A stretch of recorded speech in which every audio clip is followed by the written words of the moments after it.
welcome back. I'm DaShannon Lovin, your friendly librarian, and I'm here with some book love, so let's chat. I got a little bit of a stack going on, so I'm going to move those down here in a second, but you know this is always how the videos start. I also got some feedback on my last video, which did really well, so if you haven't had a chance to watch that, you just might want to go down there and watch that after this one. But in that one, a lot of people said, like, can you move closer to your microphone? I don't have a microphone. I just film on my iPad, and then I edit on my iPad, and then I upload it on my computer. So I don't use a microphone. I'll think about that. I do have one that somebody loaned me, and I don't think I just never tried to figure out how that was going to work. So maybe I'll try that if you think that might be an issue. So thank you for the feedback.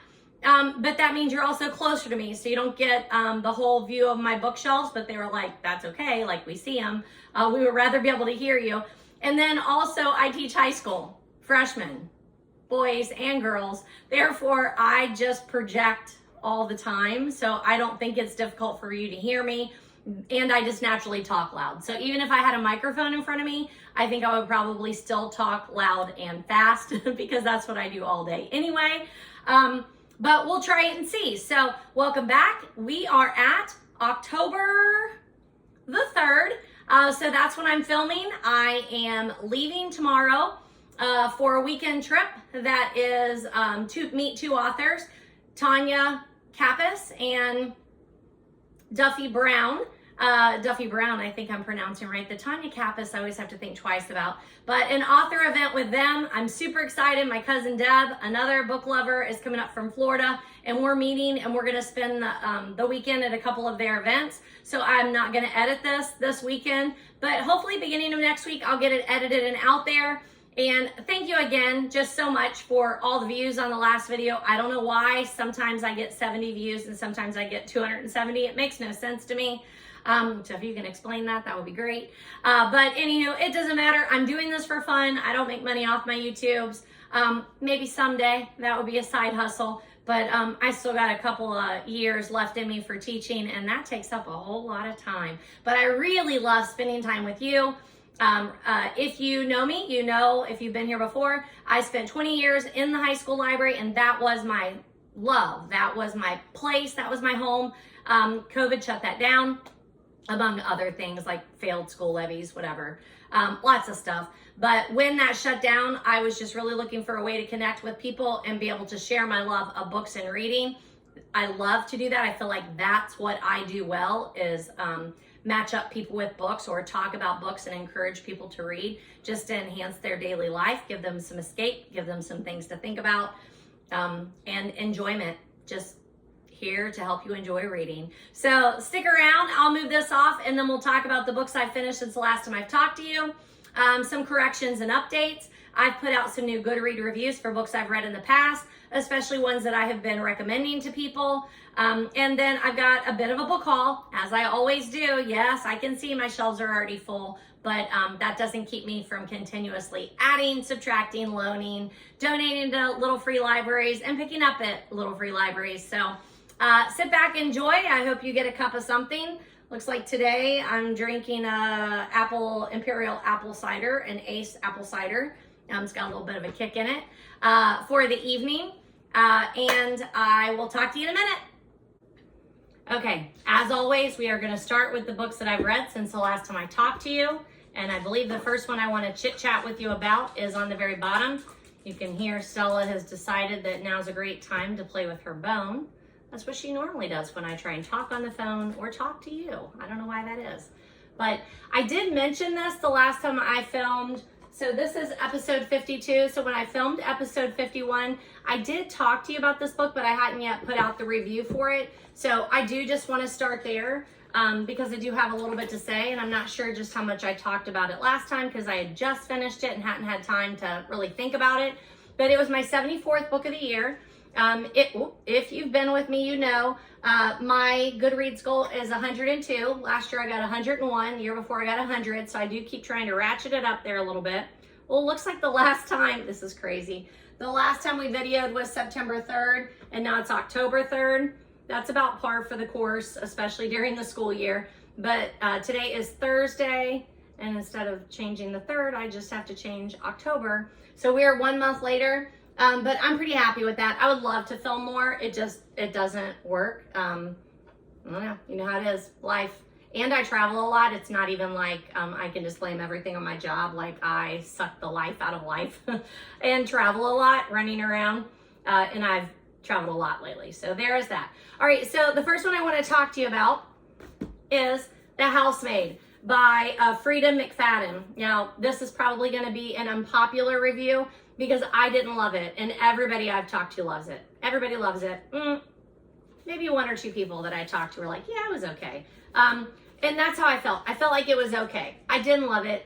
I don't read a ton of thrillers, but I read some, and I have tried to increase reading thrillers over the last 5 or so years, more than that now. I'd say about the last 10 years, I shifted from reading so much young adult, because that's the library that I worked in, to where I was like, I am missing out on all of those modern fiction ones that my actual friends are reading. So I switched over and started trying to read more modern fiction and thrillers, and I enjoy a good thriller. The problem with a thriller for me is I don't remember them very much. So like if you asked me what thriller I read last year, I would have a hard time naming one for you. But I enjoyed them, and I enjoyed this. I thought The Housemaid was good, very much like A Verity by Colleen Hoover. So I did enjoy it, but it's not going to be on my favorites list. I probably won't continue reading. I probably might read the next one because I feel like I might have borrowed the next one. And then I probably won't continue reading the series after that. But I enjoyed it. I didn't love it. It's my first one by Frida McFadden. I have a lot of students. I teach freshman English, and I know that comes as a shock that like I'm teaching freshman English and a lot of my students are reading this. But you know, they carry books around with them, and we don't censor what they carry around or read on their independent reading. And so Frida McFadden or Colleen Hoover is not unusual to see. So there's that. And I do talk a little bit about like book banning, book censorship in my classes. And I talk about the difference in what we actually teach or promote and what they're reading, and how they're now should be getting to the point where you are deciding what's appropriate and not appropriate for you. And then always, like, you know, your parents have a say in that. I think it's a super fast read, mainly just because I don't like worrying about people, and this had me worried about people. I was worried about the main character, Nina. I was worried about the main character, Millie, and then after we got to know a little bit more about Nina, I was worried about Nina. I'm worried about the little girl. I'm worried about the husband. Like, I'm worried about people, and I don't really like to be worried about people for an extended period of time. So that made me read it and read it very quickly. I do realize about myself, I have a hard time reading books where there are no likable characters. And although I was worried about them, I didn't really like anybody. There wasn't anybody I'm technically rooting for.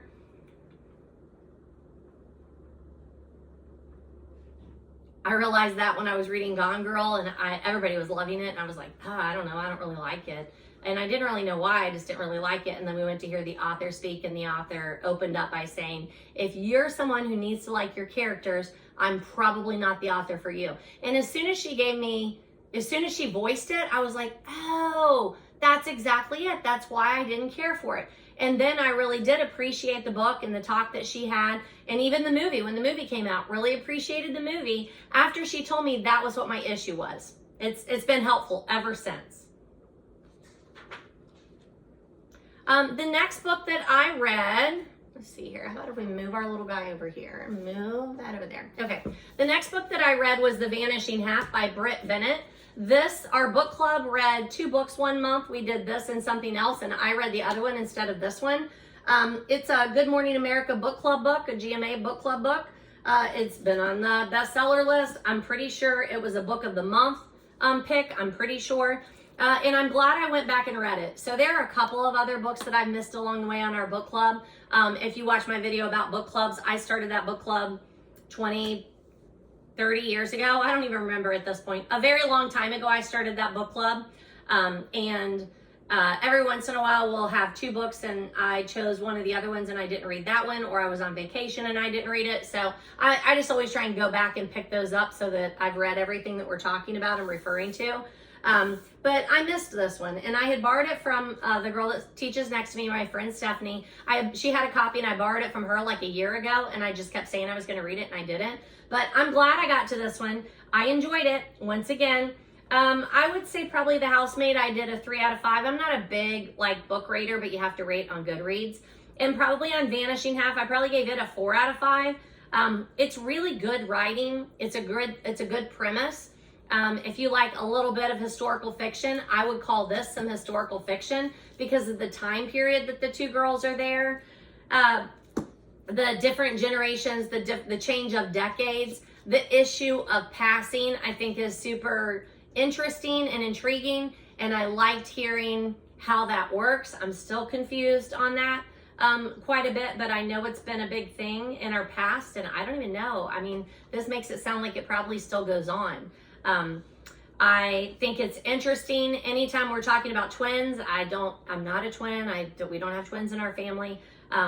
We have some on my husband's side. So, and I think though that it's on the mother's side, not like his blood relatives. I don't think we have twins that way. But it's intriguing, and I always think it's interesting to see how, like in my classes this year, I have 2 sets of twins. Is that right? I think it's 2 sets of twins, and they're not anything like each other. So I think it's super interesting how that works. I don't know, it's captivating, but this is a very in-depth perception of the twins, and the twins go their separate ways when they're 16 or 17 years old, and then come back together later. Just think it's super cool, the way that they go through that. You also get like this mystery of that, which is interesting.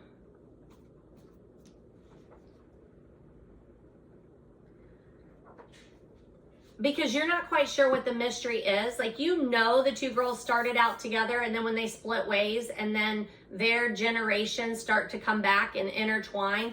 It's super twisty, super complicated. I think that definitely ratchets up the literary merit on this one. But having a variety of characters that are all estranged and finding their way home and either happy or not happy about that is really interesting. There are a lot of other issues that are in this one. Transgender, there are lots of issues in this one, and they're all dealt with, I think, in a super interesting manner. So I'm happy about that. I don't feel like anything gets brushed under the rug. She brings something up and it comes up naturally. I don't feel like she had a checkbox and said, did we do this? Did we do this? Did we do this? They're all there, but they come in very naturally.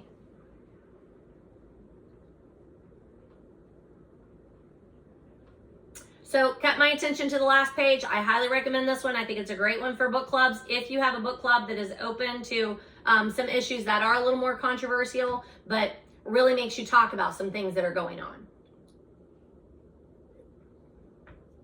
That was my number 75. My number 76 this year is Tonya Kappes, Fixin to Die. Fixin to Die. I did read something yesterday whenever I was reviewing. I've read 2 others since then. I think it's 2 others. Sorry, I didn't silence my phone. I think it's been 2 others that I've read since this one. But it described her. It said she's written over like 112 Southern cozy mysteries. So, you know, I'm a big cozy mystery fan. I read a lot of cozy mysteries. I listen to a lot of cozy mysteries. I follow along with the cozy mystery community.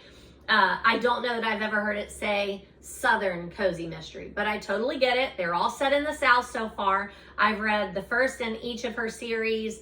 Can I think about all of them? Killer Coffee, Campers and Criminals, the Holiday series. This is the Kenni Lowry mystery series, and the last one I did has been my favorite. I'll talk about it here in a minute. I think it's in here. But I just reviewed it yesterday, and it's like mystery, criminal, criminally something. I don't know. It's super good. I enjoyed that one. That's been my favorite of her series so far. I think probably the Camper mystery series is her most popular, and there's a ton in there, like 30 or 40. Like, there's a bunch in there. I enjoy them, but I've been listening to those, and it started off, I didn't care for the narrator at the beginning, and I don't know, it like turned me off. Then I went back and listened to it again, and I'm like, okay, like I know I'm gonna meet her. I want to read this. I want to know a little bit about each of her series. And then they got better for me. So I've done the first 2, I think, in that series now. And I enjoy that one. I like her holiday one. That was just short and fun. The Killer Coffee was okay. And then I really like the Kenni Lowry one was just okay for me. But then this last one, it's like a little paranormal. I don't know, apparently I like woo-woo. But I liked that one. But this was number 76. I'm sure I gave it 3 out of 5. It was fine.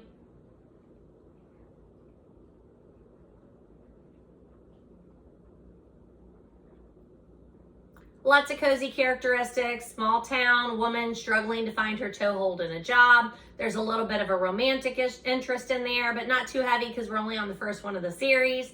There's a little bit of language in Tonya Kappes. I will know her name after this weekend when I spend time with her, I promise. But there's a little bit of language in there. Sometimes cozy people are very averse to being language in any of their cozies, but I read many cozy mystery series, and it doesn't bother me if there's a little language in there. I don't like for there to be crude language, and I don't know if you make a difference in those 2 things, but a little language doesn't bother me. Just enough that I probably should note it for you. I think that's how I would describe that. I listened to the audio. The narrator has a genuine accent. I think it really works for the character. I enjoyed it. The next one that I did, we're finally to an Agatha, number 77. We did The Labors of Hercules. It's the Hercule Poirot number 27. That takes into account Black Coffee, which I have not read. If you know me, if you've been following along, I started a group back in 2022 where we have started reading Agatha Christie's works from the very beginning, and we're reading them chronologically. So this is our number 47 because we're not just doing Hercule Poirot, we're doing all of them.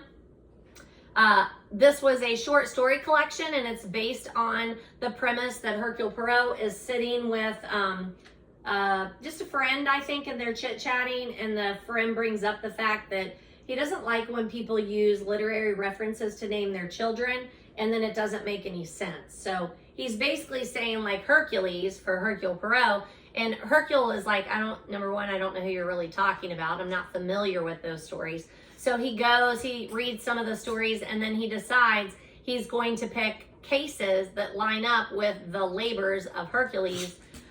He's going to line those up and only accept those, and then he's going to retire. So we hear a little bit about him growing the vegetable marrows in his retirement. He thinks that's what he's going to do. So then I got a little worried. I'm like, oh my gosh, is he really going to retire? Is this it? Is it this? And then final curtain? No, it's not.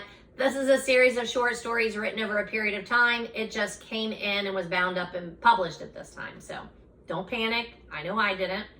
I read them, like I read the print copy, and then I went back and listened to the audio because it was by Hugh Fraser, and I'm going to listen to anything that Hugh Fraser narrates.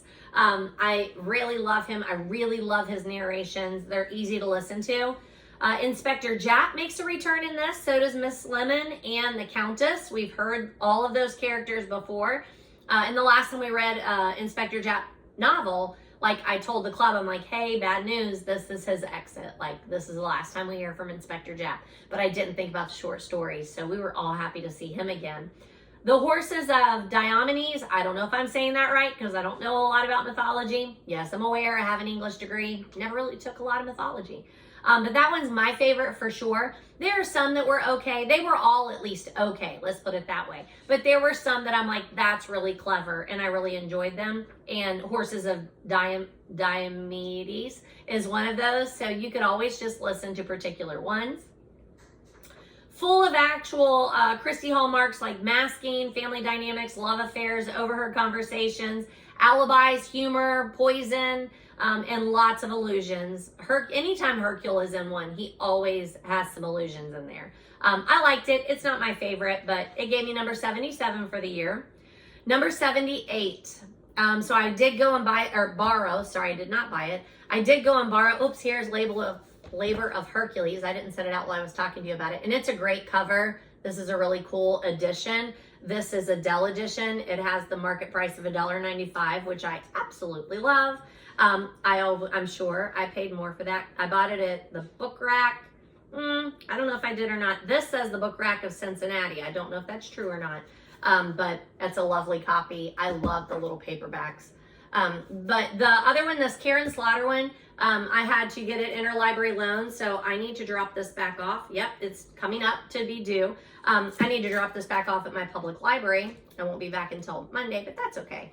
But I was listening to the audio, and I told you, I do like thrillers. I do. And when I say that Housemaid was a thriller, it's a little scary, but it's not grotesque. This is grotesque. This is so... That's a psychological novel. This is a psychological novel. That one, though, I'm listening to somebody else's story.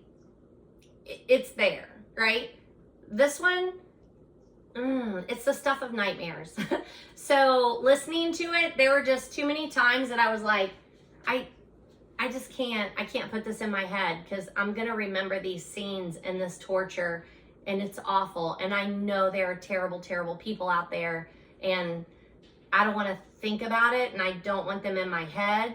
But I was already like 3/4 of the way through the book, so I'm like, I have to know how this turns out. I have to know that the bad guy pays. I have to know that the girls get justice.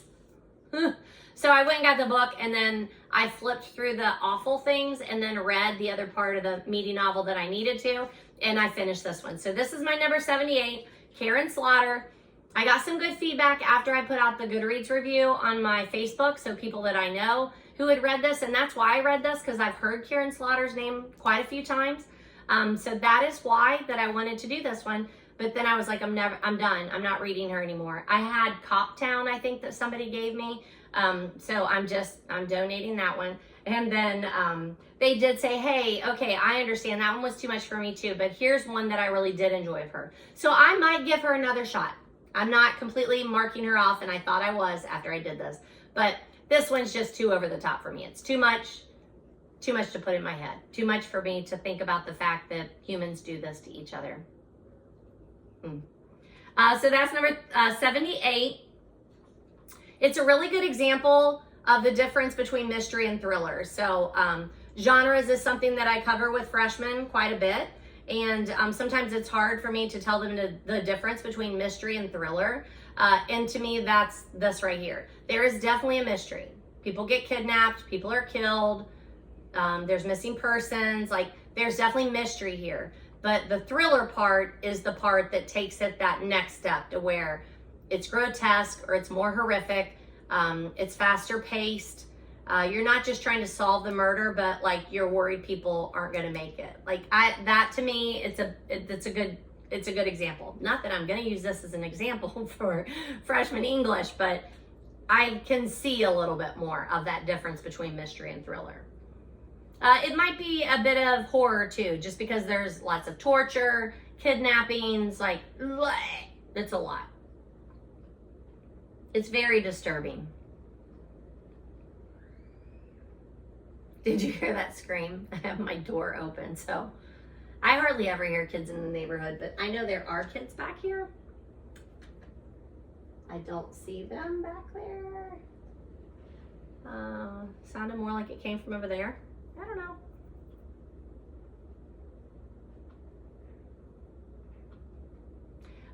And when I say like I needed to know the end because I needed to know that people made it out alive and that the bad guy pays, I don't know. Have I ever read a book where the bad guy doesn't pay? I don't think that I have. I tried to think back. I couldn't come up with one. If you do, drop it in the notes below. But I couldn't take that chance, like, because I knew I would continue to worry about the ending of that book. And I am well aware it is fiction. I know that. I'm well aware of that. But I knew it would haunt me if I didn't find out the ending. I also needed for the main character to redeem herself. I needed that. I didn't want her to walk around not knowing what had happened to members of her family. So I needed her to get closure too. So there's that one. That's number 78. Number 79, I think. Let me see. Housemaid, Vanishing Half, Fixin to Die, Agatha Christie, Pretty Girls. Yep. Number 79 is a Duffy Brown. She's going to be at that event this weekend. It's called Killer in Crinlands. I have that copy here. I picked this up at Thrift, and it's actually a signed copy. Unfortunately, it's also like the beginning pages got cut. That's unfortunate. I don't know how that happened, but I picked it up at Thrift, and she signed it. She says, "Hi, Ripley friends." So she must have been in Ripley, Ohio, I guess. "Ripley is the best river town ever. I just love visiting from Cincinnati. Duffy hugs, Duffy Brown." This is the second one in the Consignment Shop Mystery. I've already read the first one. I reread it last month just to refresh my memory. And I already had this one, so I read it. It's okay. Another, 3 out of 5 for a cozy mystery series. I did this one, and I did something. I did Ice Chiffon, Killer in Crinlands, and Geared for the Grave, which is the first one in her Psychopath mystery. So I enjoyed all those. I've reviewed all those for you, and I'm looking forward to going to that event with her this weekend. I think that will be super fun. And I'm excited to tell you about it when we get back. It's sold out, and I won't have this video edited by then, so there's no sense in me telling you all about it now. And I did hear that it's the last time they're going to do this. So apparently this is an annual author event that they've done. It's usually called 2 Dames on a Train. But this time we're not on a train. We're on a riverboat and doing an underground Cincinnati tour and a walking Newport tour, Newport, Kentucky. And I think they said like this is the last time they're doing that event. So I'm interested to find out why they decided to stop doing it. And then to meet both of them and just be around book lovers all weekend. It's also the Cincinnati bookstore crawl. So if you haven't heard of this, again, it's going to be over by the time I get this video out. But I went to it last year, and I talked to you about it last year, so hopefully you've been following along. I think my cousin Deb and I will be able to hit a couple of stores over the weekend, so I'm happy to see that. Oh, okay, so then I have the Tonya Kappes one here. So I did Camper and Criminals, Holiday Cozy Mystery, the Kenni Lowry Mystery Series, and Magical Cures is the one that I just finished. So I'll do that here in a minute. But she still has a ton of other series, and I'm just going to continue. I want to do the first one in each series and then compare them. So that's going to take me a little bit, but I'm working on it, and I'm happy. I'm patient. I'm a patient reader. I think my printer, oh, that's what it was. We lost electricity. The Hurricane Helene, when was it? Last Friday. We lost electricity, and it knocked my printer off, and I've had a hard time getting my printer to start working again since then. So I have not printed out my reviews, but I have put them out there. So let me see what is next after Killer in Crinlands, because I know I have 4 more books here to talk to you about. I just must not have printed out the reviews. So the next one is Speak, and this is a reread for me. Remember, I told you, if you've been with me, I hope that you're returning, but if not, then just go watch a couple of my other videos and you'll get caught up. I am teaching a young adult literature class this year, so all freshmen, and then this additional class is thrown in there. And I am knocking on wood all year long. This is my 4th year back in the classroom after COVID and our school library shut down. It's been an experience. I taught for several years before going into the library, but that was the love of my life. And then now I've been back in the classroom. Luckily, when I came back, that class that I came back to, they were lovely. I enjoyed them so much. Now they're in college, and I'm like, hey, how'd it go? Did you get moved in? Is it going great? Do you love it yet? Have you been doing stuff? Are you making friends? So we still keep in touch. A lot of us still keep in touch. However, I've got to fix my hair.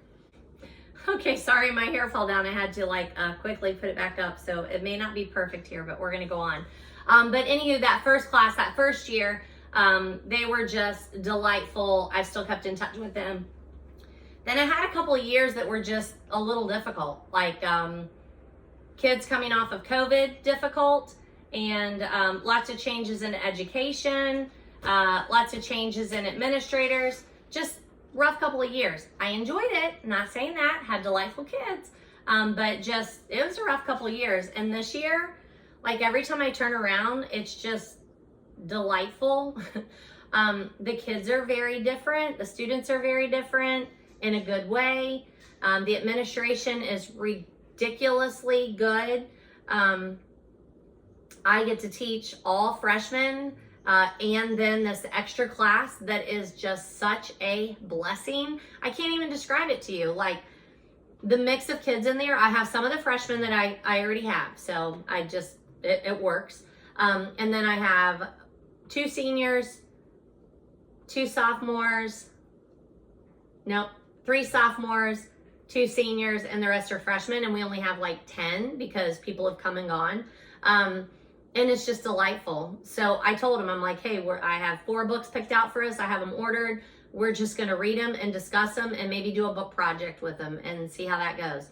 And then I'm like, I'm probably going to have to test them and quiz them over content or what. I don't need to, because we have the best discussions. Everybody participates. They love to read out loud. It's a delight. So the first book that I wanted to discuss with them, like we talked a little bit about like what makes young adult literature young adult. Who are some of the young adult authors that you know? And then I'm always surprised, like one of them had read Speak, and that was it. Of all those people, only one. And then I realized like it's kind of old, like it's been out there for a while. So we read it, we discussed it. It was a great experience for me rereading it. There were lots of things that I didn't remember from my first or second read through. Her parents being exceptionally awful. I didn't catch that part. And then little clues that I picked up along the way because I knew where it was going. It was great. I'm so glad I reread it.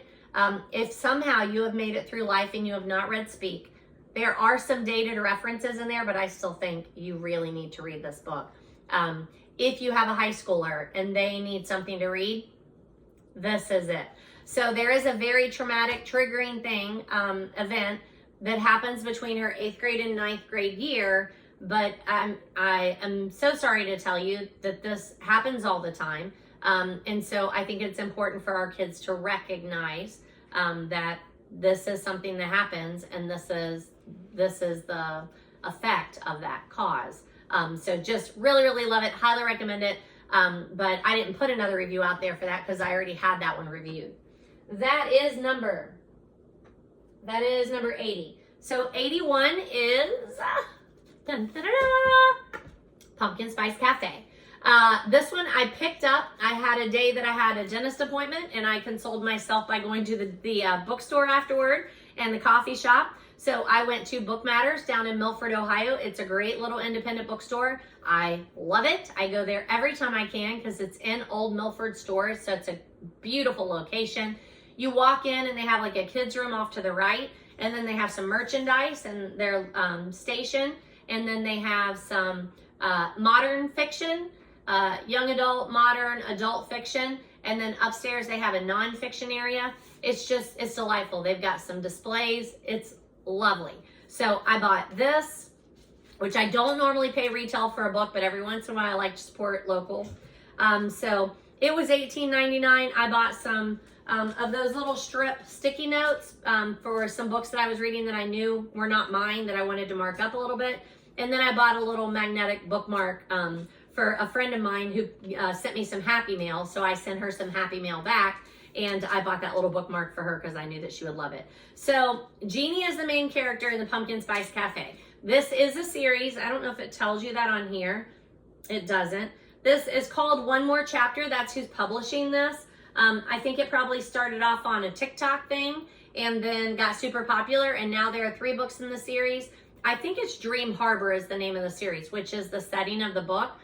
Jeannie is your main character in this one. She is coming to town to take over her aunt's Pumpkin Spice coffee cafe. And the next one I think is like Blueberry Bakery or something like that. And then the next one, I don't remember what it is. But there's another one that is also food related. Super cute little town. It's by Lowry Gilmore. If that's her real name, I would be surprised. I'm pretty sure it's a pen name, but I don't think it told me. Oh, here in the back it says the Bluebell Bookstore. There you go, the Bluebell Bookstore. And then I know that there's already another one. This is often linked in with the Gilmore girls, which I don't know if I told you the last time. I always get that question. People are like, how have you never seen the Gilmore girls? You love coffee, you love reading, you love all these references and allusions. How have you never watched the Gilmore girls? I don't know. I do remember turning it on at some point and just like, I don't know if I wasn't in the mood or whatever, but I watched one episode and I was like, eh. But I hear it so much that I'm like, you know what I'm going to do this fall? I'm going to watch Gilmore Girls because people talk about it. I watched it. I'm sorry I didn't watch it earlier. I love it. I'm on season 3, I think. My husband watches it with me, which is super funny. He was talking to a coworker and like we were having a conversation or whatever, and he was kind of making fun of it. And so I was like, okay. So we went home and there was like a sports something on and he turned it on. He was watching it and I went upstairs and I turned on Gilmore Girls and he walked upstairs. He's like, what are you doing? I said, I was watching Gilmore Girls. And he said, without me? I said, you said you were making fun of it today. I didn't think you really wanted to watch it. You were just watching it because I was making you or whatever. And he was like, no, I really like it. Don't watch it without me. And so I haven't, I only watch it when he's watching it too. He often comments on it, something that happened in it, a reference that comes up, why somebody got taken off the show. Like he's enjoying it and that's been fun. So that's what we're currently watching, an episode or 2 a day. It's a great little size. I don't know if that matters to you whenever you're looking for a seasonal read. I don't want a seasonal read that's going to take me the whole month because there's 14 other books I want to read this season. But 343 pages, I think that's a really good place to start. And it's such a beautiful cover. Like, I'm not sorry I bought it because, I mean, it's like decoration, right? Like, I love it. So really happy to read that one. I'm going to pull up my Goodreads real quick.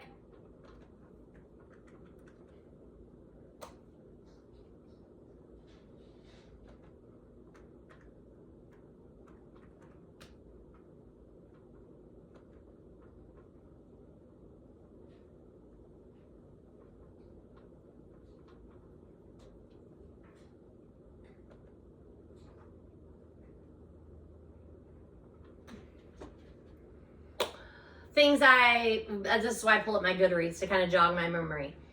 So I know when I saw this in the book chatter, people would say light spice. I'm going to say medium spice. I know it's all relative, but when I think of like Verity or It Ends With Us or whatever, right? And this is not that. This is not that. This is focused on the cozy. It really is. Small town romance vibe. There is a bit of a mystery, but it's not really a mystery. It's really a romance. But there's a bit of a mystery in there.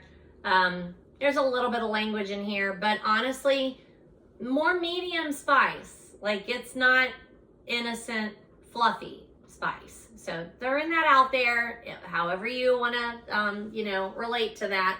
I really, really liked it. I will continue the series. It's a quick read. It's a light read. It's a very enjoyable seasonal read, but medium spice. I also like that Goodreads mentions the trope grumpy sunshine. I don't know. I think it even said grumpy X sunshine. I've never seen that before, so I'm not exactly sure what that's referring to. But the main character, love interest, is a bit grumpy. But he also is very sunshiny. I'm trying to think. Oh, I know, the one where it was the Unhoneymooners. So when you have the male love interest in that one, in the Unhoneymooners by how do you say her last name? I think I said Jimenez, and then I think somebody corrected me. I can't remember how to say it out loud though. I can't even think of her first name. It reminds me a lot of that. And spice level reminds me a lot of that. But where that is more humorous, love story, romance, this focuses more on the small town, cozy, Gilmore vibe romance, but the same kind of love interest. So throw that out there if that helps you out. Very Hallmarky vibes with the spice thrown in.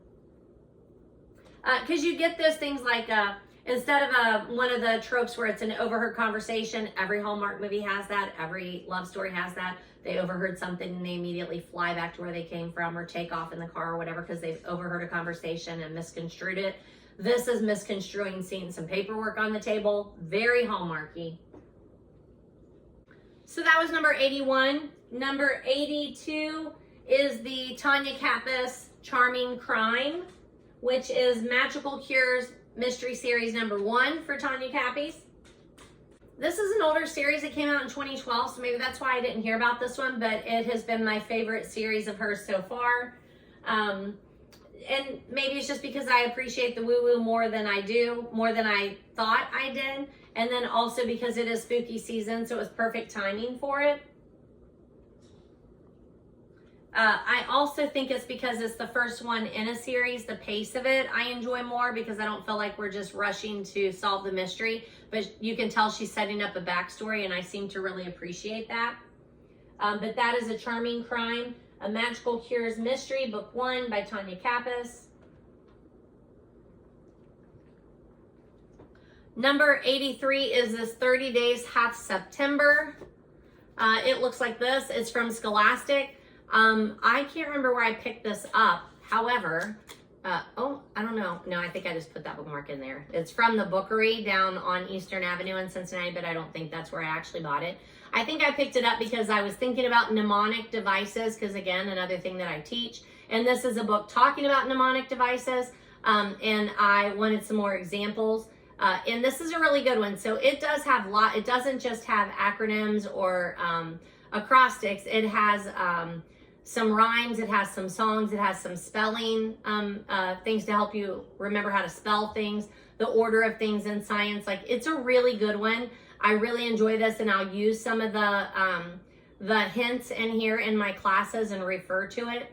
But I really enjoyed this one. 30 Days has September, April, June, and November. February has 29 alone, and 28 and a leap year, something like that. Like, I think about it and then I'm like, do I know it or not? I think I know it. But I enjoyed this one, and if you can still pick it up, it's from Scholastic. It's about 10 bucks, and it's, you know, a hardback, and it's also a really pretty edition. So I will throw that out there. And then I wanted to, while we were defining fables, and I had like a Harvard set that somebody gave us in my classroom. And when we were talking about fables, I read to them The Hare and the Tortoise from the Aesop's Fables. And then I was trying to show them, like, these are things that we pass down orally.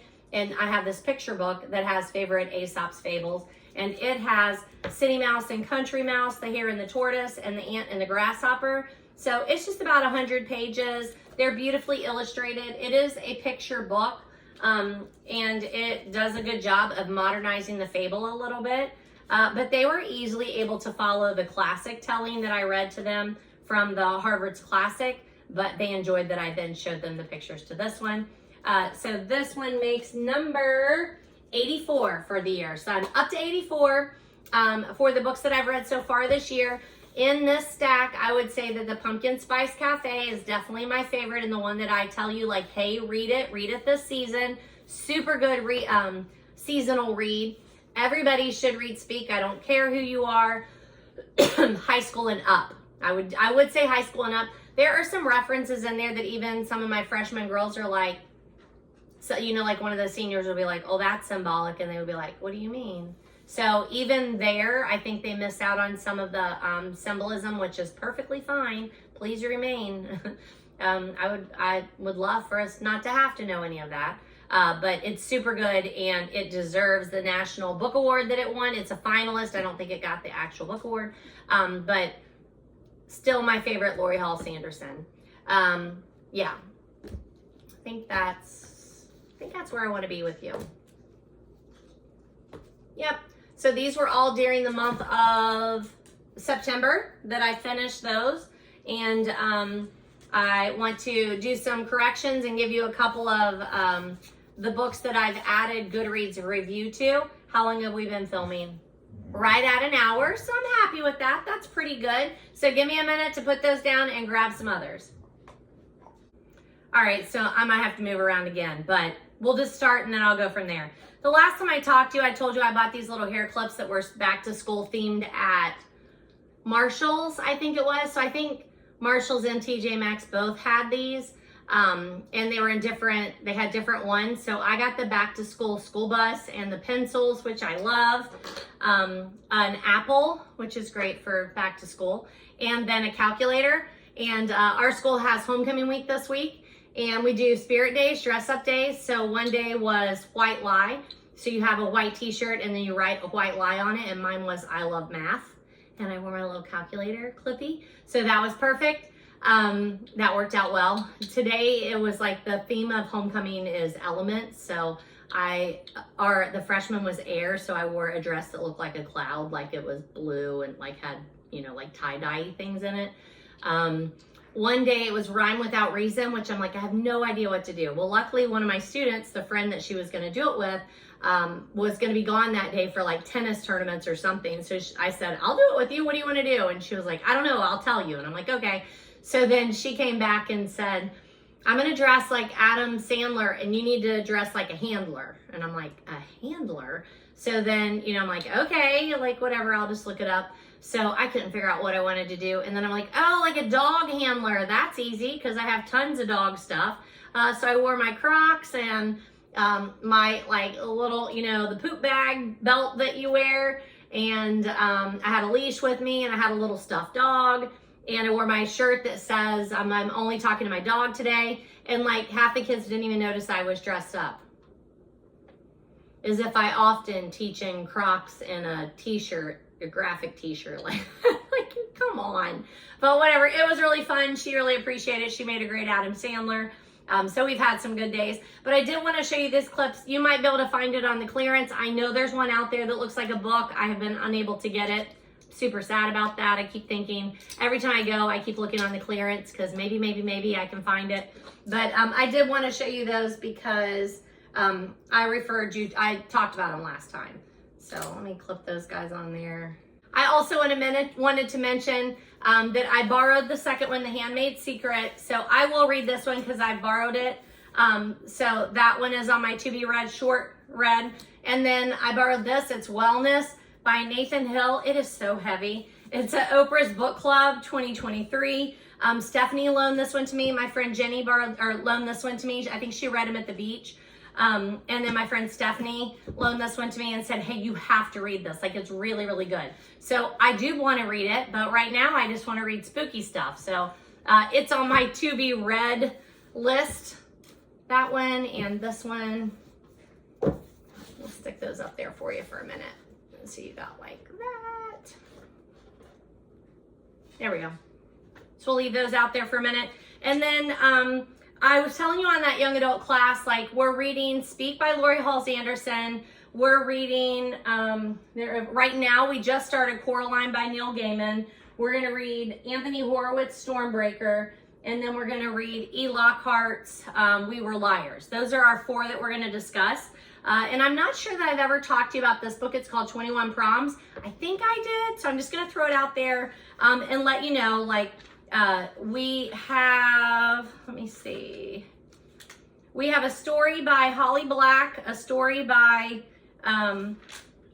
E. Lockhart, How I Wrote to Toby, Jacqueline Woodson, Melissa Dela Cruz, Libba Bray, Rachel Cohen, David Levithan, and John Green. So I have read all of these, but I need to go back and reread the ones that are by E. Lockhart and see if that maybe that's one that I want to read out to them whenever we're doing the E. Lockhart one. I think by that point, it'll be like, how much time do we have left?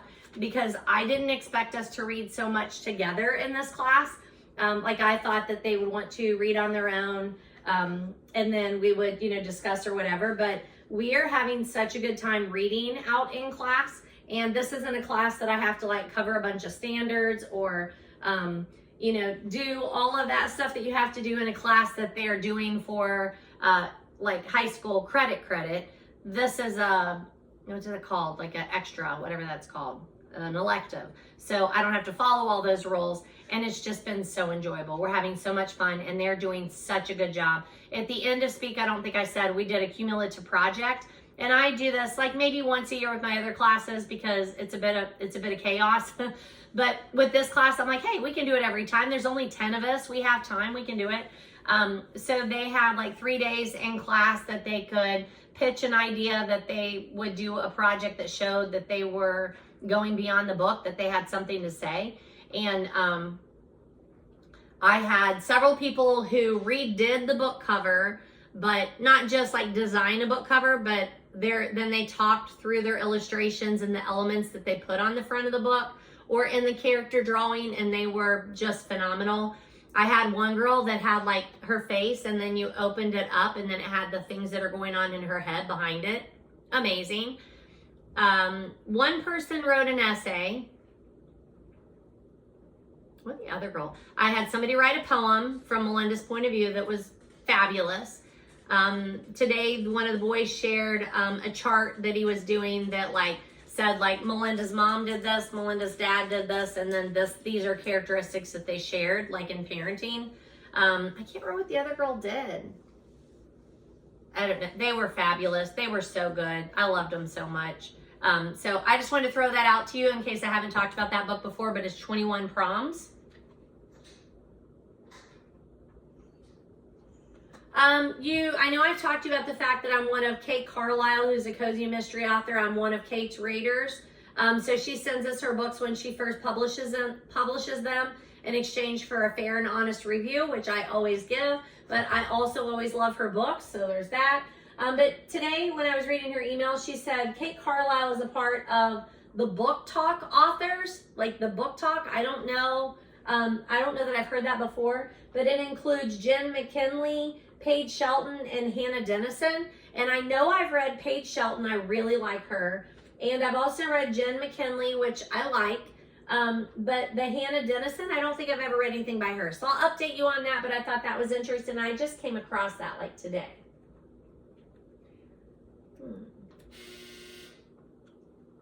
I keep looking for my copy of McManus, One of Us is Lying, because I have written down that I've talked to you about it. And of course, now I can't put my hands back on it again. I don't know why not. But I don't know that I've done an in-depth review on that one. And so I'm just going to throw it out there now. Hopefully I can come across it. How do I not have that book? I don't know. It's around here somewhere, or I've taken it to school to loan to someone, which I often do. And that is the purpose of books. So we're okay with that. But hopefully it'll turn up. Anywho, One of Us is Lying, Karen McManus. I want to say that she's going to be either at Books by the Banks or something that I'm going to here in the near future. So I want to read some more of hers. I know that I want to talk to my students about her books in that class. Here's that We Were Liars that we're going to read, the E. Lockhart. Her other one that I love is Disreputable History of Frankie Landau Banks. I love these books. But I think a good read alike to those is Karen McManus, One of Us is Lying. They also turned it into, it may be in this stack here. Is it in this stack here and I'm not seeing it? I don't know. They turned it into a series, which I've not yet watched. So that's on my to be watched list. But it's just so good. It's the kind of, I think the most popular YA fiction right now, I think is that right there. I think it's those that are just like mystery, but more like true crime, fast-paced thriller mysteries that are not grotesque. And One of Us is Lying. You are in the room when the student dies, and you don't know if it's natural, like accident, natural, or someone helped them along. And then it's all the things that are revealed about all the people that are involved. And it very much follows the structure of a true crime podcast. So you learn about the crime, or the accident, or just the murder. You learn about that part, and then you get all of the suspects per se, and then you find out more and more about each of these suspects until it leads you down to sometimes there's a resolution in true crime and sometimes there isn't. So One of Us is Lying. If you enjoy that kind of trope that's going on right now, it's so well done. And I want to read everything that Karen McManus writes. I know that she's had a follow-up to that one, and then a couple of like spin-off ones. So we'll get there, not there yet. But I did want to mention to her, I'm really sorry if my hair looks terrible in this video. Like, I just want to film the video. My hair is like, ah! But highly recommend Kara McManus, One of Us is Lying. And I want to read more of hers. All of hers are on my to be read list. Even if I can't put my hands on them right this second. So we are in October. As soon as I get finished with this book event with Tonya Kappes and Duffy Brown, I will go back and focus on, I don't think that I meet with my book club in October. I think it's November before we meet again. But I will go back, and I know Books by the Banks is like the beginning of November also. And I will give you an update on the books that I've read to prepare for that event. And just to give you an idea, like I can see my stack over here. Alex Erickson will be there. Catherine Howe will be there. Nina Prose will be there. Carrie Winfrey will be there. I can't read those up. Ellery Adams will be there. And I know there's a couple more. So those are ones. Oh, what is her name? Oh, what is that? The Female of the Species. I can't remember the name of that author, but she'll be there. So I have some reading to do on that front. So I'll update you on that too, but I don't need to do it now because I want to get through this next book event before I open up another one. I told you we're reading Coraline by Neil Gaiman. So I also want to read Stardust, The Ocean at the End of the Lane, and Neverwhere here in the next couple of weeks. So these are on my very short stack. So throwing those out there. I picked up a copy of the Booksellers Recommend Ending Next. But I'm going to have to look. I'm going to take this with me to talk to my cousin Deb about it because I feel like this is different than the one that I normally pick up. So I feel like there's two different ones that I reference. So this one is good, but it looks like it might just be like indie authors. I'm not sure about that because some of these, like I've heard of them, but it's like, it's Viking and Random House. I don't know. I'm not sure how this is different than what I normally look for, but it is. So I'm going to throw that one out there for you. And this is the September issue. So this weekend, hopefully we'll pick up an updated issue of that. Okay. Let me move some around because again, these are on my short list. All right. I know that this is the stack that I'm trying to get to. So let me just move them down here because they're in a different order. Is that good?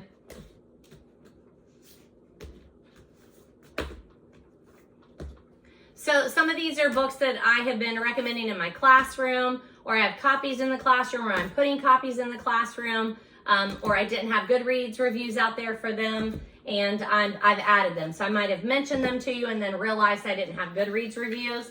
And I've been trying to show you like, hey, here's some really good recommendations for young people in case you need them. So I recommended John Green in all of his books, and I think I mentioned this one, but I couldn't put my hands on it at the time. This is This Star Won't Go Out.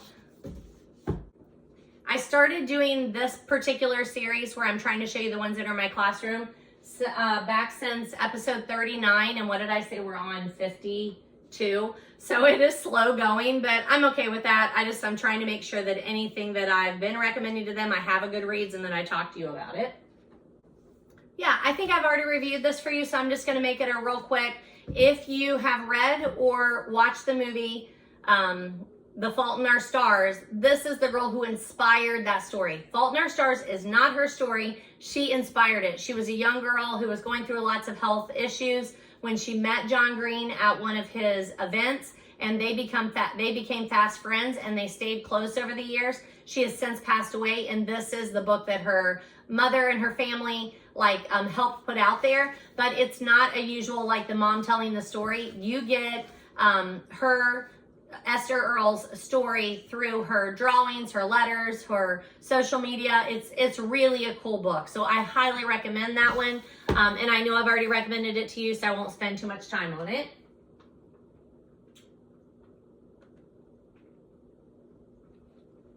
I've talked to you about Libba Bray, but I did not have a review out there for some of these, so I'm going to add those.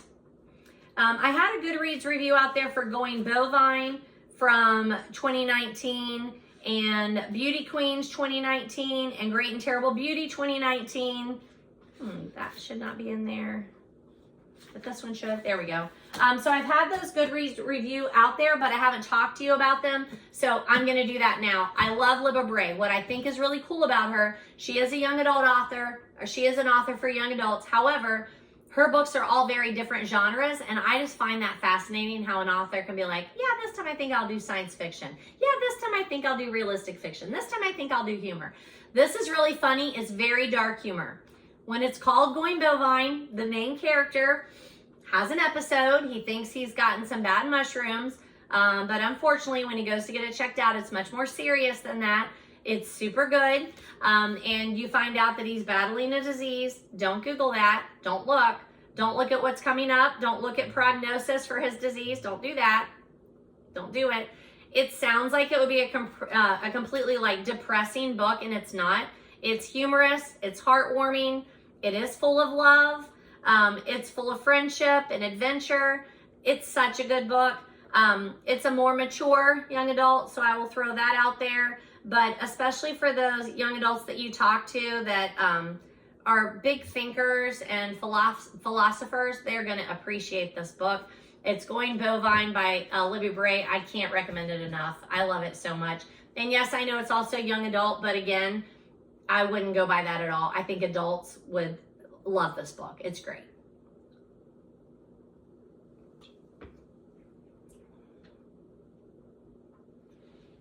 Also by Libba Bray, apparently I don't have a copy of it, is Going Bovine.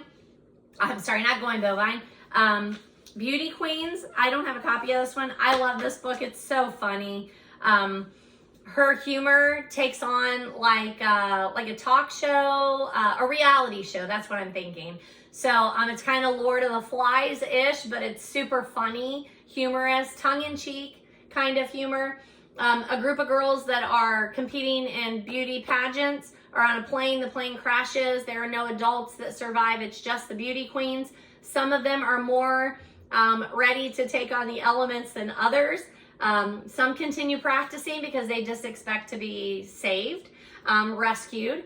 And then some are like, hey, we're going to need to do something here, or people are going to continue dying. It's so funny. It takes place on a deserted island. It has these little like interludes between the chapters where you get to know the contestant. It's so funny.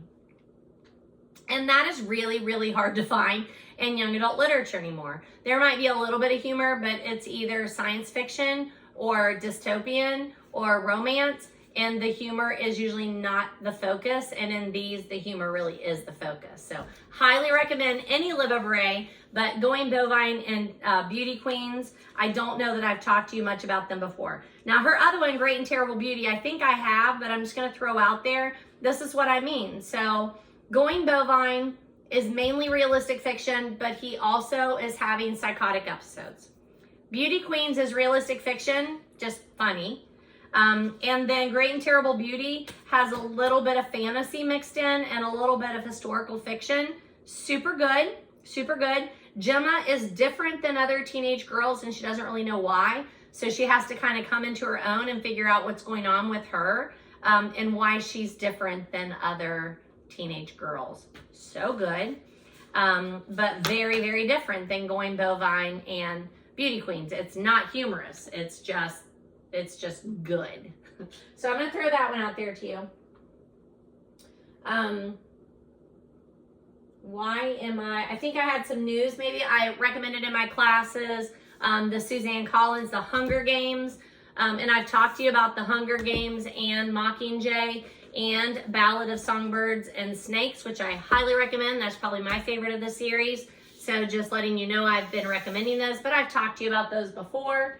I enjoy the books. I enjoy the movies. March 18th of next year, that's why I wanted to throw it out there to you.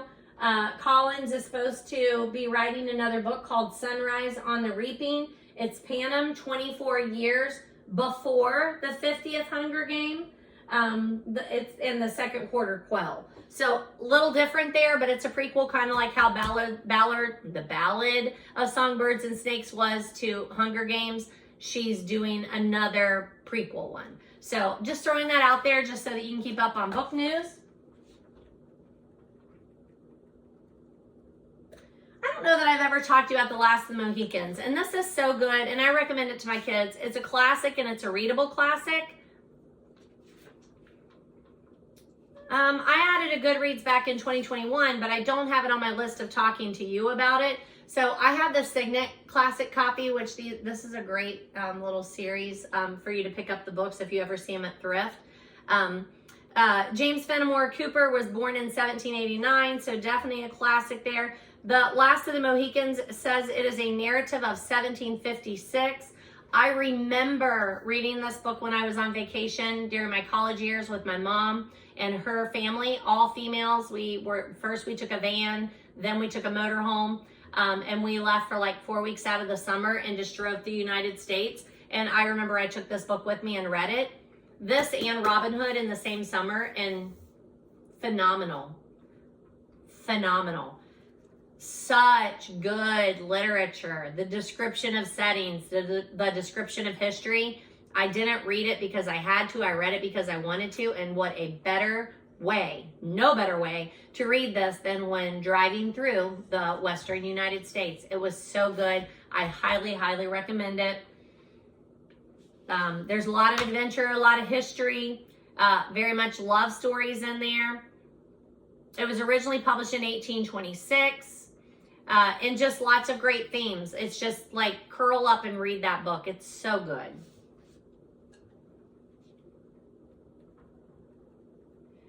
Sharon Draper, I've recommended her to you before, but keep in mind that now I think there's 3 Out of My Mind books. There's the original, and then she wrote a sequel, but now there's a book 3. So I'm just adding all those to my to-be-read list. I have already read Out of My Dreams, but I've also recommended to you Copper Sun. Out of My Mind, am I saying Out of My Dreams? Out of My Mind. Out of My Mind has also been a Disney movie that's released, but I haven't watched it yet, so you may have watched that. My students usually come in knowing about Tears of a Tiger, Forged by Fire, the Hazelwood High series, and then if they haven't, then that's an easy one to hand, especially a reluctant reader.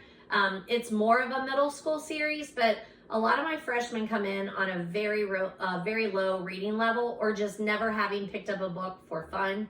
So that's an easy series to recommend.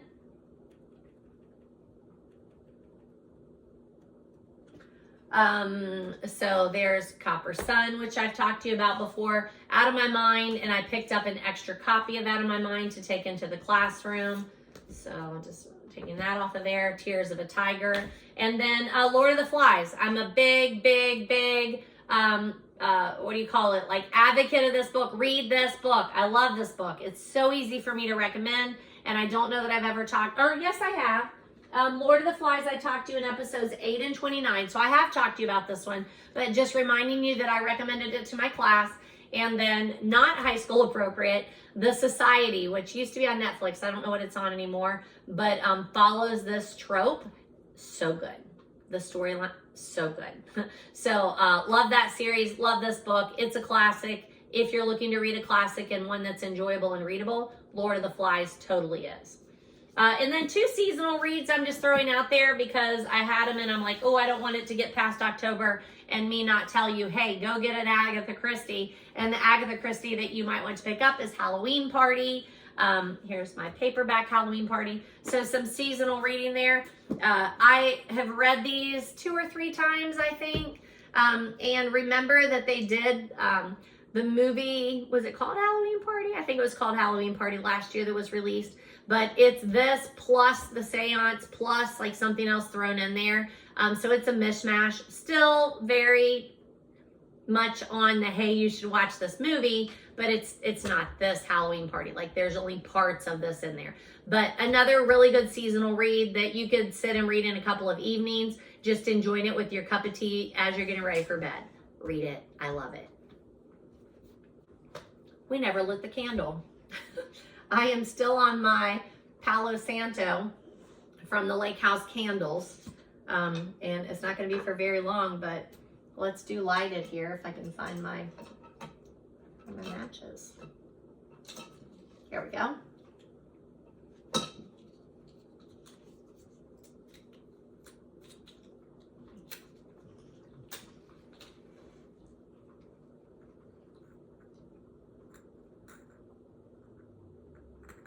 It's getting down to the nubs there.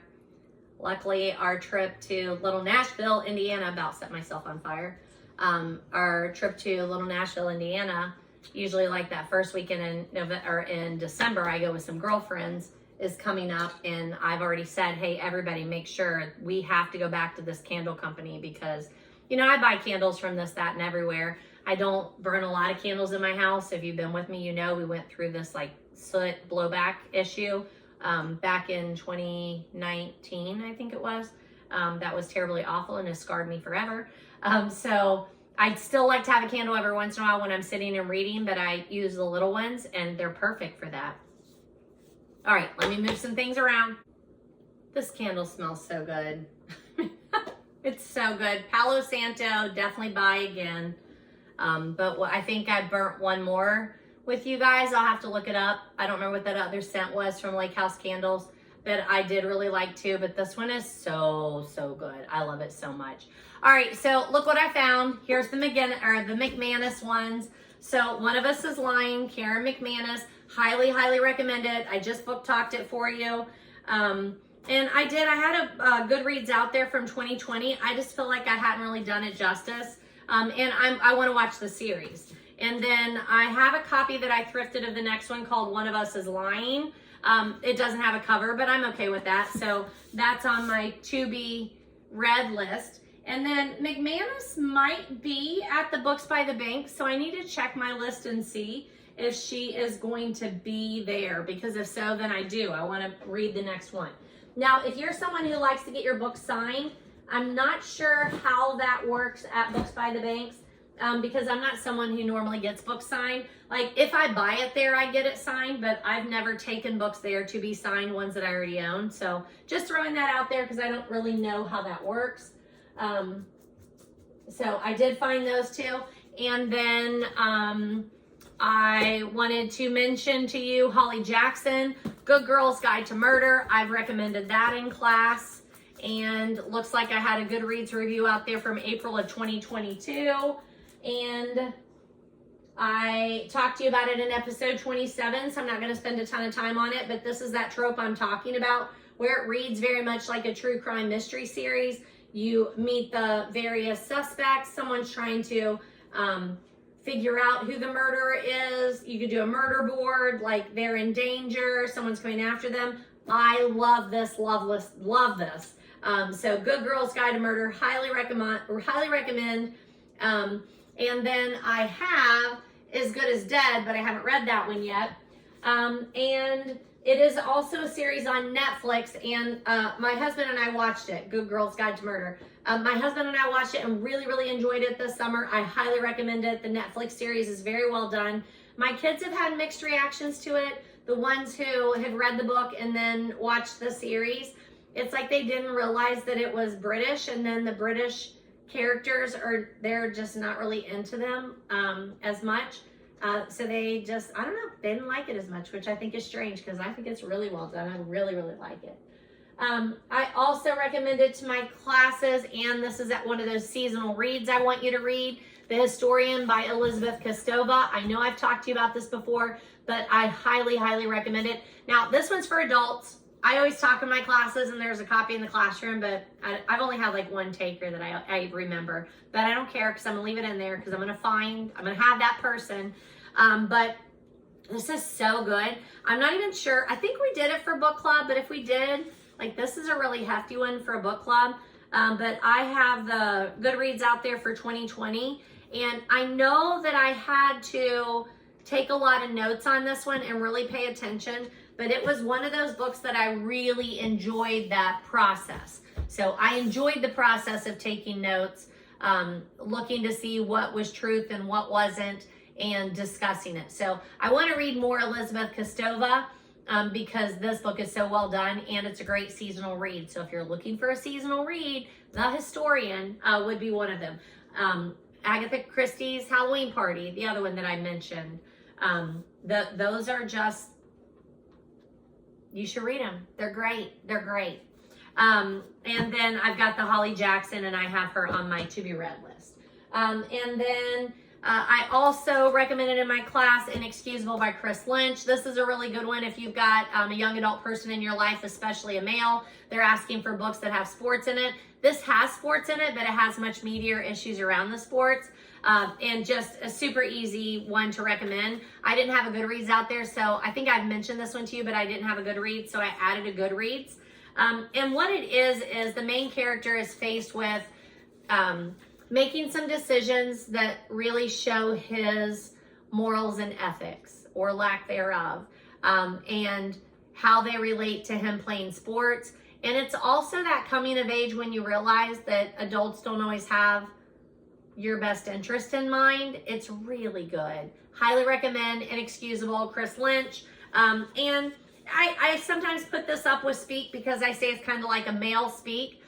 Because the main character is accused of doing something that he doesn't think that he's done. He doesn't think he's done anything wrong.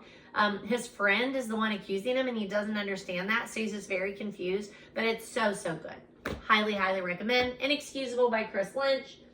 And then the last one that I'm going to recommend to you from my classroom, that I've done here lately, is Scott Westerfield, and that's Uglies, which is also a Netflix series that I haven't watched yet.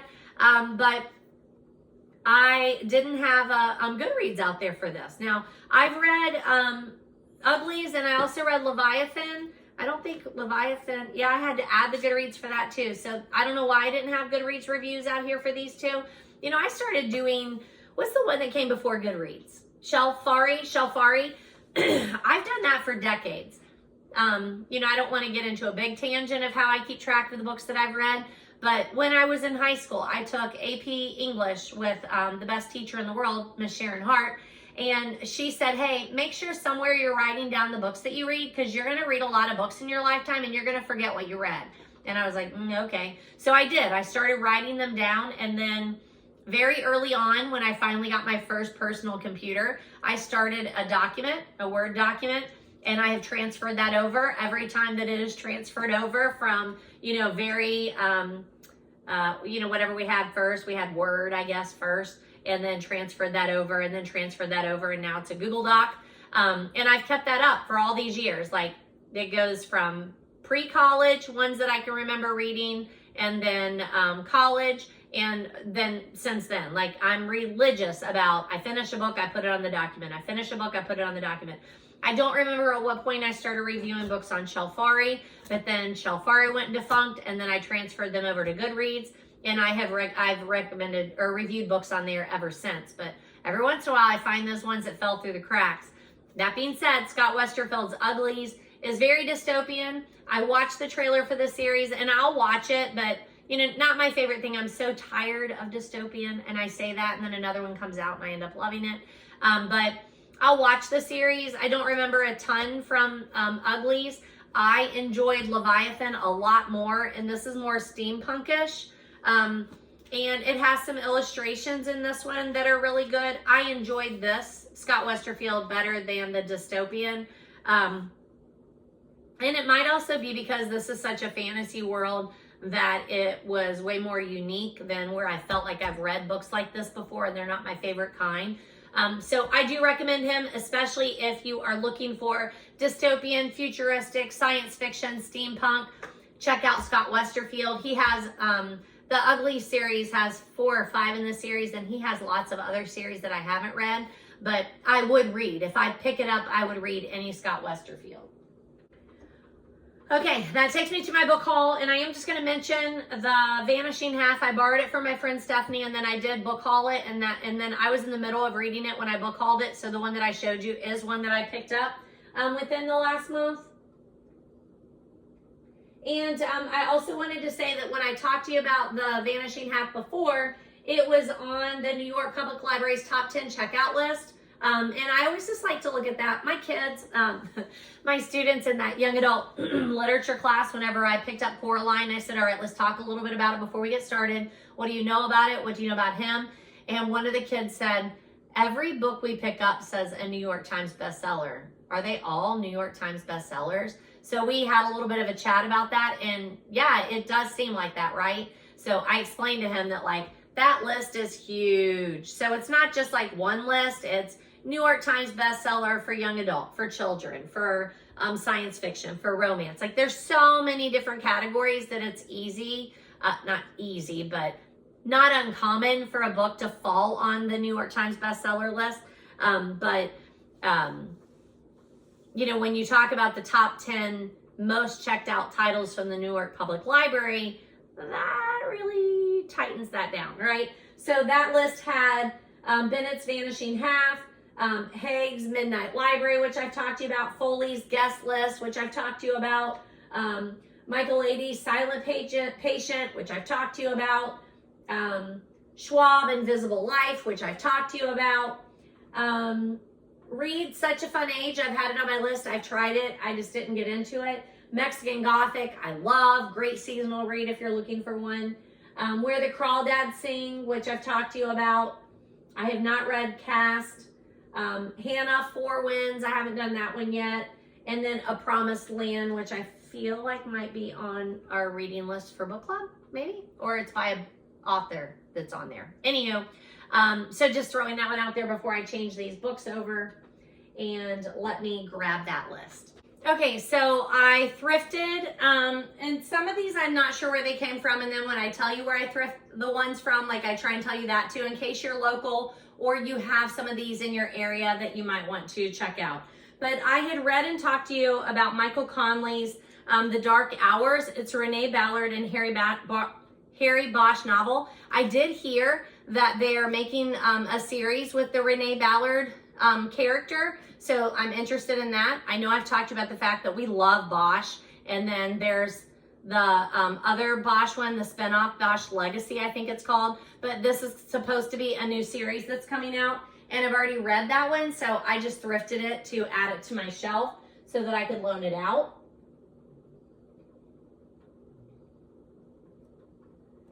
He also wrote The Lincoln Lawyer, so that's been on my to-be read list for a while. I really want to get to that. I picked up this Jim Eldridge, Murder at the Natural History Museum. I don't know where I picked it up. I don't have anything down there for that, but I picked it up, and it's a weird little copy. Like, it's got this weird thing in there. I don't know what that is, but I don't know where I picked it up, but I'm super interested to read that. I have read, last summer I read, and so now I pick these up anytime I see them in the thrift store. They're called Holy Moment. Holy Moments, A Handbook for the Rest of Your Life by Matthew Kelly. And I just like to pick them up so that I can hand them out to friends, put them in free little libraries, toss them in a gift bag. Like, it's just such inspirational reading. I pick them up anytime I see them because it's usually like $1. And it just makes a nice little addition to handing them to anybody who wants some inspirational reading. I love them. So I picked up 2 of those. There was this cute little Christmas with Ellen Montgomery, who's the author of Anne of Green Gables, and it's just a really short little Christmas book. So I'm super excited to read that. I have never seen one of these in the wild, but it is from She Reads Truth that I follow, like online. It's a women's devotional group, company, I don't know what they're called, but this is an Advent book by them. It's like a church Advent book, and it's got some like journaling places, some reading, some scripture, just all kinds of things, but it's an Advent one, and it's Advent 2022, 2 years ago, but it's not written in at all, so I figure I can just use it this season. Nobody will know the difference, but it's really good quality. I think that's one of the reasons I don't like to buy when I'm not buying from the store, but like online, I don't buy things like this because I'm afraid they're gonna feel like they're self-published, like thin, you know, paper, what. This one's really good quality. It's She Reads Truth, so we'll see. Seasonal reading, I just wanted to throw out there to you. So these are not part of the book haul. I just want to do a little bit more seasonal reading. I love Hope Never Dies by Andrew Schaefer. He was at Books by the Banks a couple of years ago. So I need to look and see if he's returning. I have his second one, Hope Rides Again. They are Obama-Biden mysteries. Like, I don't care which side you fall on. These are really, really funny. They are humor. They're from Quirk Press. Andrew Schaefer is a hilarious guy. And they're just very tongue-in-cheek, very funny. They are Biden and Obama. and they are friends, and they solve mysteries together. They're so super cute. I'm just telling you, they're super fun, and I plan to read these during October and November. I already read Hope Never Dies. I just need to read Hope Rides Again. So it's in my short stack, seasonal reading. I know this was from September, but I don't know that I got to tell you, so I'm just telling you, if you are making a seasonal reading list for next year, put this on your September list, September 11th. It's Let's Roll, the Lisa Beamer and Todd Beamer story. It's so, so good. I usually read at least the first chapter to my students, and then talk to them about like primary and secondary sources in September 11th. It's a great teaching piece. Wicked Autumn, I pulled to tell you to read. It's GM Mallier. And this is a series, Wicked Autumn, Pagan Spring, Demon Summer, and I am scheduled to read the one for Halloween right now, so it's in my seasonal reading list. I've already read Wicked Autumn. I need the next one, Haunted something, I think. Bleachers by John Grisham, if you're looking for seasonal reading. This is one that I highly recommend to my students, but really it's more adult. Super, super good, realistic fiction. Talks about the game of football, but it's looking back, like they're 30 years old, looking back on their glory days when some trauma happened. And then Friday Night Lights. Always recommend this one around football season. So I know that's a quick seasonal list in the middle of my book haul, but I'm throwing it out there for you. At Goodwill, I just saw these and I saw it said Owl Crate, which I know is a book, whatever that's called, like a book box company.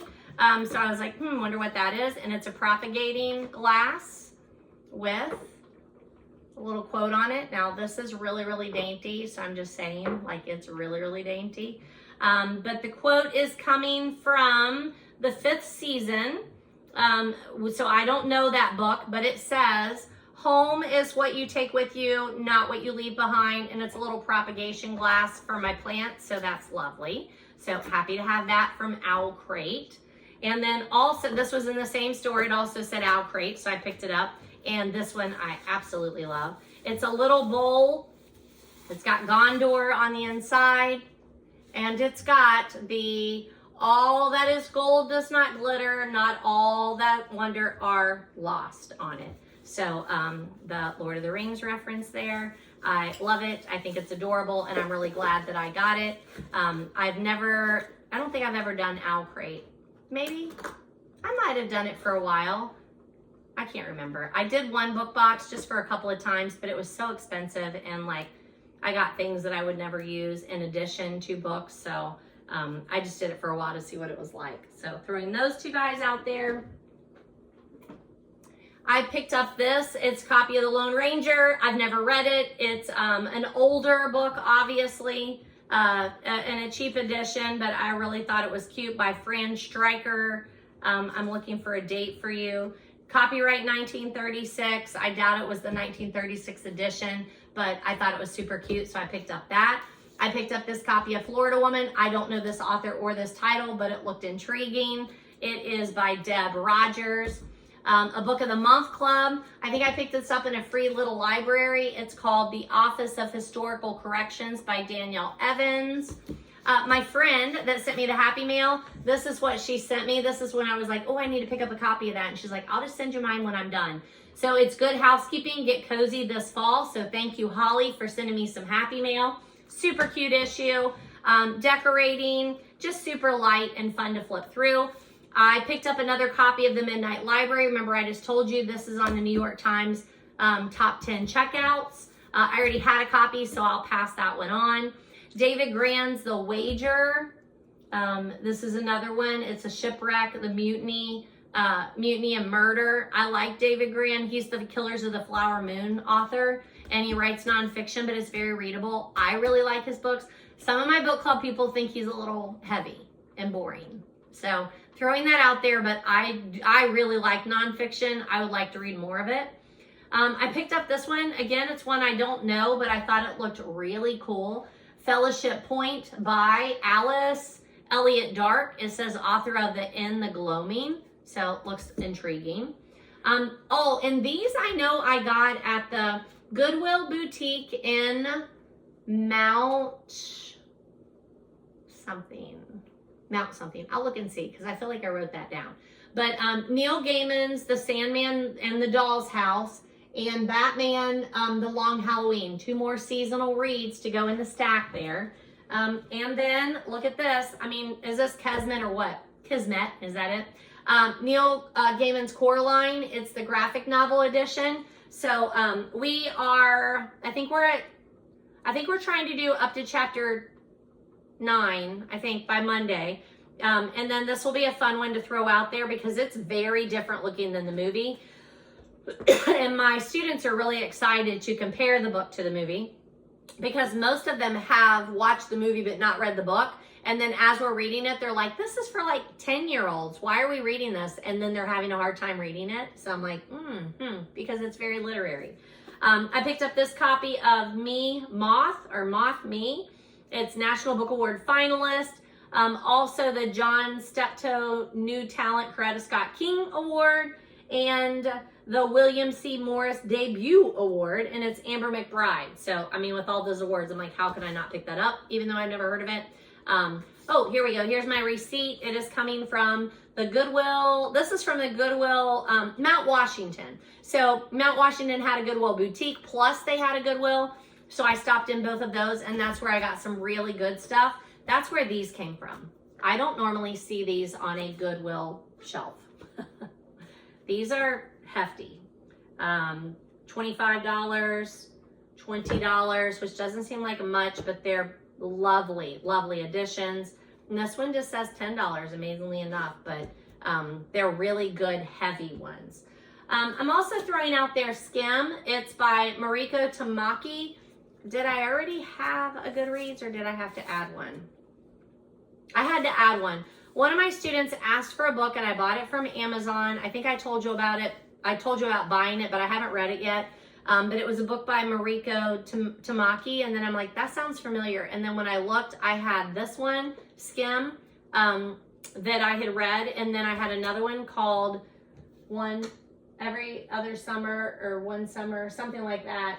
And I had read that one. So I think I put reviews out for both of those for you. But they are graphic novels. I'm not a big graphic novel fan. I'm sorry. I want to be. Like, one of my kids right now has me reading Chainsaw Man, which is manga. And man, I am struggling to get through it. It's good. As soon as I stop reading it, I forget what I've read. It doesn't hold in my mind. I don't know why, but it doesn't. I also went to the Goodwill in Oakley, so throwing that one out there. My husband and I went. It was okay. It was not a great one. They did not have a lot of books. They did have like every book by, I think it was Michael Conley, and there was another author that they had like all their books, Daniel Silva maybe. So somebody's whole collection got delivered, like got donated. So I thought that was interesting, but I think it's going to be a very much hit or miss. I don't think I mentioned that Kara McManus, The One of Us is Lying, has a new book out that's called Such Charming Liars. So throwing that out there. Okay, one more stack, but my gosh, we're at 2 hours, so I'm going to be really, really fast on this one. So I went to the St. Vincent on Beachmont. Yeah, in Beachmont, so that's a new one for me. And that one, I picked up the Kwame Alexander book, which I've already talked to you about. So this will be one that I can add another copy to school because I always need another copy of that one in the classroom. And I picked up a copy of Beautiful Boy, which I've read before. And I often recommend this book to people, but I didn't have a copy. So I'm really happy to have that one on my shelf so I can just loan it to someone.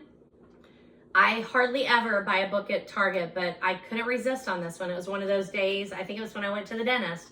And then I went in to grab a couple things at Target, and then I was like, I have time. I'm going to go look in the books, and this is what happens.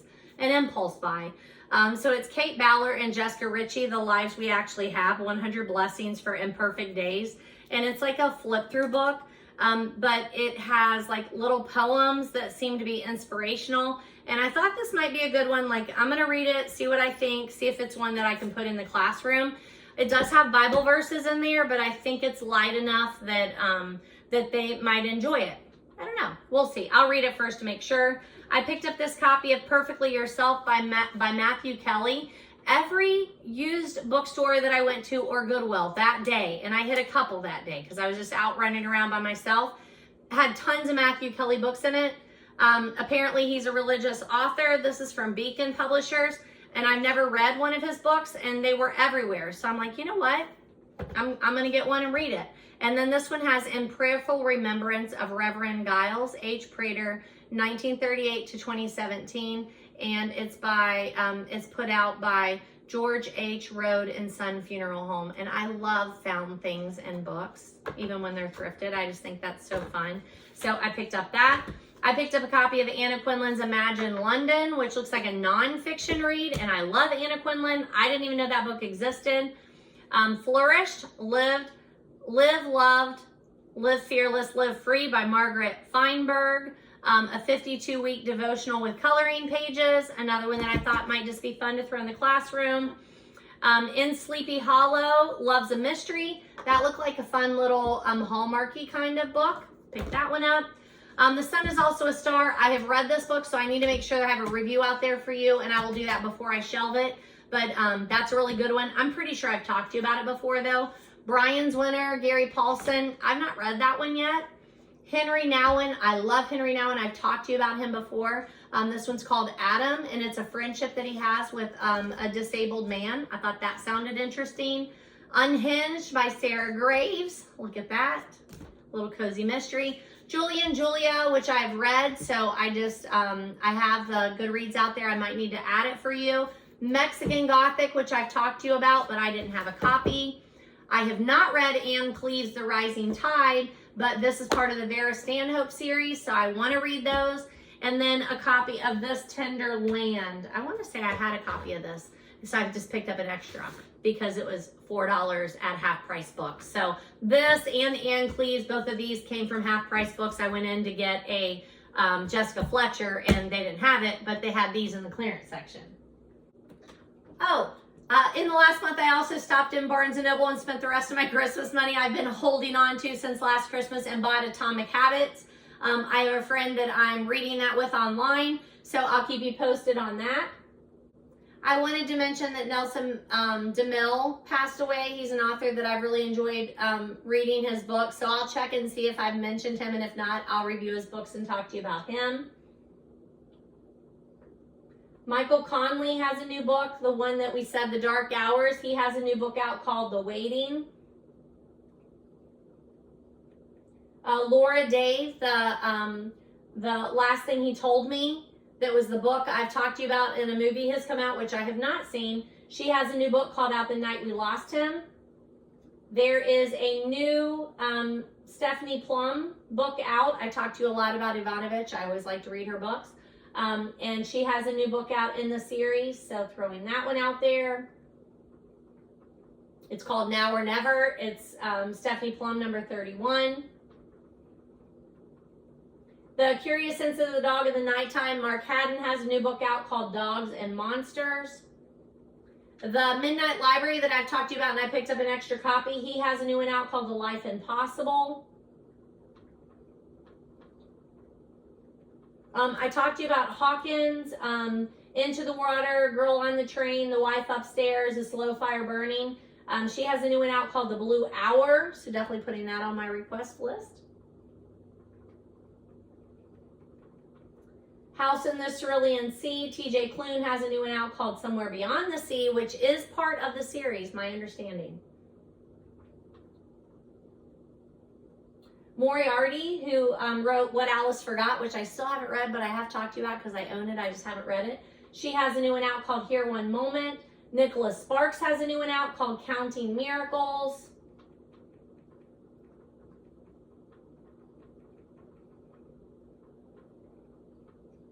Hyacinth, who I've talked to you about and reviewed several of his books, he has a new movie out called Monkey Man. It's actually a series, sorry, but it's on a platform I don't have, so like Apple maybe. All right, I better get off of here. So I've been filming for 2 hours and 6 minutes. I will cut that down as much as I can. But I will say the other thing is, like, I've gotten some feedback. Like, I hope that you like this format where I'm sitting up close. If you've been someone who's watching me for a long time, let me know. I can always go back if you don't like this. But I had a couple of commenters, and I don't know if you've watched my videos before, but, or if you just, it was the first time you watched it, so you had something to say about it. So let me know if you don't like this. But I also in the past have gotten feedback that people are like, whenever I talk about trying to cut the videos down, they're like, we don't really care if you cut them down or not. Like, we're just going to listen and it doesn't matter how long they are. Which is exactly how I feel about my BookTube videos. When I'm listening to a BookTube video or watching a BookTube video, I don't care how long it is. The podcasts that I listen to often are 2 hours long, and I just listen and pick them back up, and it doesn't matter to me how long they are if it's interesting content. So I hope that's how you are. I will cut it down as much as I can though, and I'll try and get this video out as soon as I can. So happy reading. Thanks for spending time here with me today. Remember, you can get any of these books from your public library for free. On Libby, you can get them for audio and for free. And I encourage you to do so. I encourage you to go to independent bookstores. I'm going to that author event this weekend, and then I hope to film a shorter video for you letting you know how that went, and then I'll update you on Books by the Banks and my own book club. Thanks for spending time with me here in my own little library. I've enjoyed our time together. Happy reading!